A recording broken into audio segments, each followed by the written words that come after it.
Hello everybody and welcome back to the channel. Pleasure to have you with us as always. I have to apologise, it is a late by-election roundup video this week. For my part, I was ready to do this video on Friday morning. Unfortunately, Brighton and Hove City Council didn't declare their result until the afternoon when I was busy. Then I had a hell of a day at work on Saturday. I was going to do the video on Sunday, but I didn't go back from work until the early hours of Sunday morning. So yesterday was a bit of a write-off for me.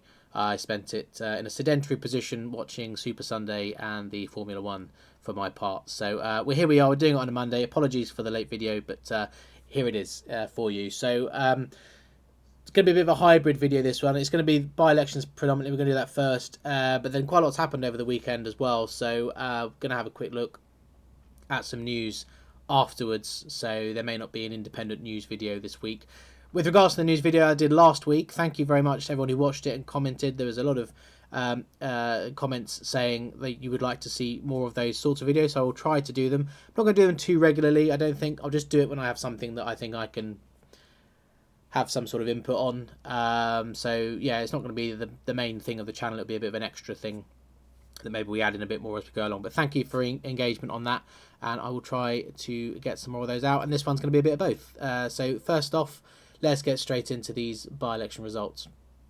All right, so here they are, by-election results for last week, as it now is, 18th of September, Thursday last week. We'll just go through in order again. So the summary, really, of the day, of the night, was a very bad one for Labour. Really, they were defending, I think, 4 of these seats, and they only held on to 1 of them, and that only just. So we'll summarise at the end. But the too long didn't watch is very bad night for Labour. So starting in Brighton, the last to declare on Friday afternoon, the Greens gained this one off of Labour. A pretty strong performance from the Green Party here, increasing their vote share down on the south coast by 20 points almost. Labour with a commensurate 15-point loss down there in Brighton. Look, very worrying for Labour. This is in Brighton, Kemp Town constituency, which we just flip over to the nowcast quickly and zoom into the south coast down here. This is the Brighton constituency that Labour currently do hold. Obviously, the Greens have had Brighton Pavilion for a number of years now, but Labour still hanging on down here in Brighton Kemp Town. But as you can see from the nowcast, all on election maps, of course, electionmaps.uk, check out for yourself as always. Greens only 3% or 3 points behind Labour down here now, and with the way the polls are going, I did see a poll this morning, I think it was a Lord Ashcroft poll, that had the Greens on their highest ever polling figure of 13% nationally. Now, you know, that's still not great in the grand scheme of things, but, you know, it's the highest for them in their history, I believe. And with numbers like that, and with Labour sliding in the opposite direction, Brighton's going to be one to keep an eye on in the future for sure. So very worrying for Labour down there on the south coast. Next we go across to Cardiff, Trowbridge, or Trowbridge, I'm not sure how you pronounce it. And this one is a Reform gain. So Reform gaining off of the Labour Party in South Wales. Look, I've mentioned South Wales and Cardiff in particular, or you know, that region to death. Just the phenomenal about turn change in the map. It rivals the significant change in what's happened across Yorkshire and Greater Manchester and the North East, with Labour just being obliterated and Reform being the main beneficiaries. And so Reform here increasing an incredible 40 points from a standing start, straight up into the almost 40% of the vote. Labour, again, just a collapse, over 30 points down from previously. This was last up in 2022, so 3 years ago. Huge drop for Labour, and it looks like they're even beaten by the Liberal Democrats as well into third place. So the Lib Dems coming in second with an increase of 16 points. So, you know, there's the other side of the scale, isn't it? Down in Brighton, Labour losing out to far left-wing, frankly, Green Party. And in Cardiff, losing out to what is generally seen as right-wing, certainly socially right-wing, socially conservative Reform. And this the developing picture is this is the existential crisis for the Labour Party, and it's increased as we go down the list to Plaistow South Ward in Newham, the London Borough of Newham, where it was in a local party gain, namely the Newham Independents. Now, I don't know much about London boroughs and such, so I looked it up. Newham Independents, what are they?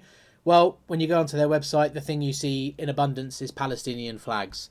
So they increase, again, similar to Reform, an incredible increase of over 40 points, almost 45 points from a standing start, having not stood in this ward before. Labour, again, just an incredible collapse for them, down 34 points to 21%. And so those three results, Queen's Park, Brighton and Hove, goes to the Green Party. Far left, essentially eco-Marxism, basically, goes to the Green Party down in Brighton. Labour lose. Cardiff, South Wales, traditionally seen as a very working class area, very Labour voting area, as safe as houses for Labour, frankly, goes to Reform with a huge collapse in the Labour vote. Reform coming straight in to almost 40% of the vote. And then in a London borough of Newham, which has a pretty dense South Asian and Muslim population, Labour's vote collapses again, and the Independent Party, Newham Independents, who represent this pro-Gaza ticket that we've seen across the country, saw it in the election last year, they come in at, to be honest, getting on for 50% of the vote, really. I mean, straight up to 45% if we're rounding it up. Here is the existential crisis for Labour. They are losing on all wings, all directions. They're losing the working class British voter to Reform. They're losing the more middle class, what I call, and this is my own bias coming out here, but the more middle class luxury politics of eco-Marxism on the left wing. They're losing that to the Greens. And then they're losing the ethnic minority vote now to independent people or independent parties that's coming through with sectarian voting. So they're just hemorrhaging support in all directions. And this is essentially what happened to the Conservative Party, but even they didn't have it in quite so many different they didn't have so many wounds in different directions on so many fronts. And it's happened to Labour within a year, or just over a year now. So big trouble for the Labour Party, and I'm sure you can see just how much trouble they're in with those three results. There's two others to get into. The first three are the more interesting one. Kenilworth Park Hill in Warwick, the Greens held on there. I think I said in the sort of looking ahead to this week, last week, I said the Greens did pretty well in this ward in the or in this area of Warwickshire in the Warwickshire County Council election, so not surprised to see the Greens hold on there. They did lose a bit of vote share, down 7 points. Reform came in here to 18 points off the bat. Conservatives in second place at 23.8%. I think this was previously a Conservative area, I could be wrong. But yeah, Greens hold on there. And then one that Labour did manage to hold on to, but only just, a majority of 0.7%, 13 votes in it. So really, by the skin of their teeth, they held on here. Labour down 21 points again.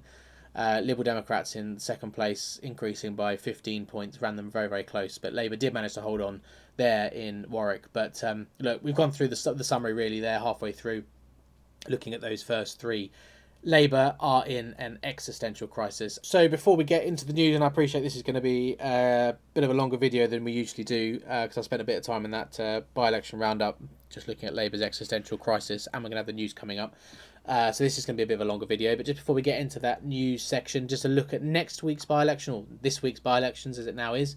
Another 5 this week. For some reason, one of them's on the Wednesday, not the Thursday. I'm not sure why that is, but I'll do the results video all in one. Again, I'll try and get it out as close to Thursday as I can. Again, I do have work this weekend, so it might be another Monday job. I don't know. We'll have to wait and see. But let's have a look. So there's a by-election up in Breckland. That's Norfolk, Suffolk area, Reform standing. Wouldn't be at all surprised to see this one go Labour to Reform. We've got one in Ashford, Kent. So Green defending. Now, obviously, Reform did very well in Kent in the county council election last year. Earlier this year in May, but the Greens did have, if memory serves, a little enclave of support, and I think it was around the Tenterden area. So perhaps a Green defence, but I would expect Reform to perform pretty well there. And then we've got a couple in Scotland. I don't. My insight on Scotland isn't very good. So I'm not going to make any predictions there. There's a Green defence and an SNP defence. Look, it'll be interesting to see. Reform obviously been doing pretty well in Scotland recently. So it'll be interesting to see where they come in, but I don't know what the politics of these areas is like. If they voted Green and SNP, it may well be the Reform don't do very well. But who knows? Reform did do quite well in that Holyrood by-election up in Hamilton earlier this year. And they came third, but it was a pretty good result for them. So we'll see. It'd be interesting to see. And then lastly, we have a by-election in Manchester. Now, this is in Manchester itself. So obviously Greater Manchester, Reform doing very well. In the cities itself, not so well. Greens defending. My inclination would be that the Greens will defend that successfully. Labour's vote share will collapse. Quite possibly Reform will pick up some of that vote. I don't know if they'll come second. Like I say, in the inner city areas, not really Reform's neck of the woods. Frankly, remember when we look at the nowcast, the inner city areas are still the ones that Labour are managing to hold on to at the moment. But I expect to see a Green defence there probably. So 5 on next week. So do hit the subscribe button if you want to see the roundup of those. Like I said, I'll get out as soon as I can to you. Work depending for me. And that's it for the by-election roundup, but now we will go and have a quick look at some of the news that happened over the weekend as well. All right then, news then, and there's a couple of things, just 2 stories I want to talk about really. And the first one is the news that Sir Keir Starmer has taken the decision to recognise formally a Palestinian state down in the Middle East. Now, and we're going to see what the Prime Minister had to say on this in a minute, and I'll sort of react to that. But bearing in mind what we just looked at in the by-election results, this is a policy that the Prime Minister has been driven to because he's hemorrhaging votes all over the place, and he's decided to go and lurch towards the pro-Gaza, pro-Palestine lobby. But I think it's fruitless. I don't think those people will vote for him. It's a similar, in my opinion, to what the Conservatives did with going net zero and going hard on the climate stuff. The people they were trying to please were never going to vote for them. They legislated for net zero. They were never going to get the climate lobby with them because they're not. The climate lobby is fundamentally a very left-wing lobby. They were never going to vote the Conservatives, and the pro-Gaza people, I think, this isn't, I think, I mean, I know a lot of them say they wanted a Palestinian state, but I guarantee you the goalposts will shift now, and it won't be enough. And so I think this is fruitless. I don't think it's very good foreign policy, in my opinion. But let's see what the Prime Minister had to say about it. In the face of the growing horror in the Middle East, we are acting to keep alive the possibility of peace and a 2-state solution. That means a safe and secure Israel alongside a viable Palestinian state. At the moment, we have neither. Ordinary people, Israeli and Palestinian, deserve to live in peace, to try to rebuild their lives free from violence and suffering. That's what the British people desperately want to see, is a brutal terror organisation. Our call for a genuine 2-state solution is the exact opposite of their hateful vision. So we are clear, this solution is not a reward for Hamas because it means Hamas can have no future, no role in government, no role in security. So look, there you have it. That's the Prime Minister, some of the Prime Minister's speech that he made on the issue. Look, I for my part, I don't think that there's some sort of deep conspiracy here that the Prime Minister is saying one thing whilst believing another. And I don't think that he is some sort of closet Hamas supporter. I don't believe that that is true. Frankly, I just think he's a very naive man. Um, Look, our prime minister is very much beholden to and really supplicant to law, given his legal past. He reveres law and seemingly international law in particular with an almost religious fervour. And the same can kind of be said of international bureaucracy organisations like the UN, the International Court of Justice, which is kind of both. You know, he sees these bureaucracies and these institutions as greater than sovereign parliaments, I believe, and greater than our sovereign parliament. And so his view on law and what have you, I think he believes what he says. He believes that making a Palestinian state, formally recognizing a Palestinian state, and instituting that Hamas will have no part in it. You know, they won't rule it. They won't have any involvement in it. I think he genuinely believes that.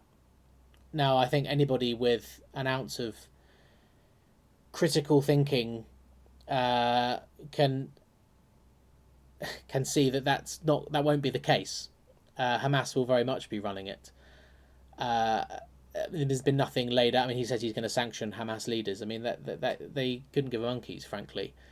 You know, they're backed by Iran, in particular, the Iranian regime. They couldn't care less. And this, I'm sad to say, this absolutely is, despite what the Prime Minister has said there, this is, I believe, a reward for heinous actions that were taken on the 7th of October 2023. And I don't think that it will last. I don't think this pledge, this policy will outlast a Keir Starmer government. It won't outlast a Labour government, where, you know, it's looking very unlikely that Labour will retain power. And I'm fairly certain whoever wins, obviously it looks like it will be Reform, but whoever wins following this government will repeal this. Because I don't, like I say, I don't think it's very well thought out. I don't think it's been very well considered, and I think it's frankly just quite naive, like I say. So that's the news with regards to what the Prime Minister's been up to this weekend. Oh, and sorry, one other point I wanted to mention on that as well was the claim that it's what the British people want, which is a little bit taken out of context. He said, you know, the British people want to see peace and the end of suffering and all that sort of stuff, which is probably true. But in terms of what he's done here by recognising a Palestinian state with no strings attached for the Palestinians or indeed for Hamas, unfortunately for him, almost 90% of British people don't agree with that, as this poll from the Telegraph shows. Across the political spectrum, this is not supported. Only the Green Party, who, you know, with the exception of Corbyn and Sultana's party, if it ever gets going, by the way, because that's self-immolated over the weekend as well, but only the very far left reaches of British politics have any sort of significant support for this, and even the Greens are sitting at 68% against, and then as you can see across the political spectrum combined, it's almost 90% against. So it's absolutely not what the British people want, this policy at least. So that's not true, I'm afraid. The other bit of news I just wanted to mention, and there's actually a live stream happening at the moment as I'm recording this on Monday morning. Reform have on Sunday evening announced an update to their Operation Restoring Justice, their mass deportation plan. Quite significant, actually. So they're pledging, essentially, if they get in government, indefinite leave to remain for what's known as the Boris wave of migrants, the hundreds of thousands of people who, or millions of people actually, who arrived in the UK since 2020. Their indefinite leave to remain will be rescinded under a Reform government. They will all have to apply for new visas, and the visas would be to a much higher standard.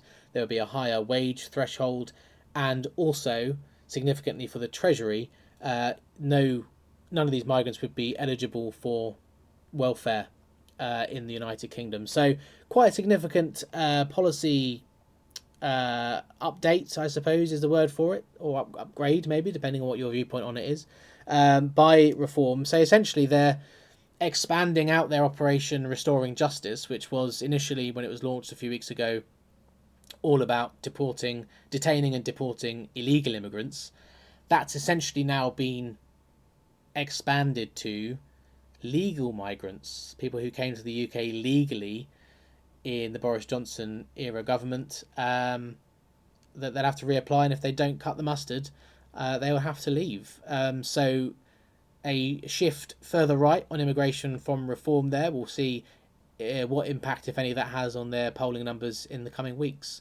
But that's all the news that I wanted to speak about. I did get quite opinionated there. That is how the news is going to be if I'm going to cover it, because if it's just me saying the objective news as it is, that'd be a bit boring. So there is going to be my opinion on it. You're more than welcome to disagree with me. Please keep it genial and friendly, but do get in the comments with your thoughts one way or the other.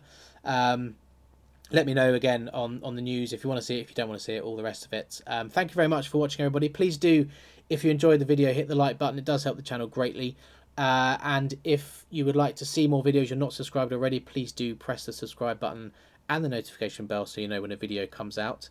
Next video probably will be the by-election roundup for this week. Like I say, I don't know when that's going to come out exactly, unless something major happens between now and then, and I'll do a news video for you. So that is it for this one. It's a bit of a longer video. Thank you if you stayed to the end. Much appreciated. Thank you all for watching, and I will see you on the next one.